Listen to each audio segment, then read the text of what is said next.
Alo. Tôi đi siêu thị, 1 tiếng sau tôi quay lại nhá. Mình có 1 tiếng để thay đổi.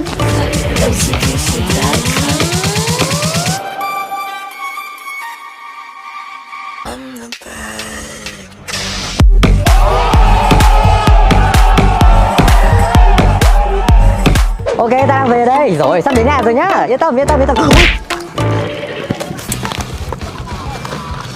Của cô.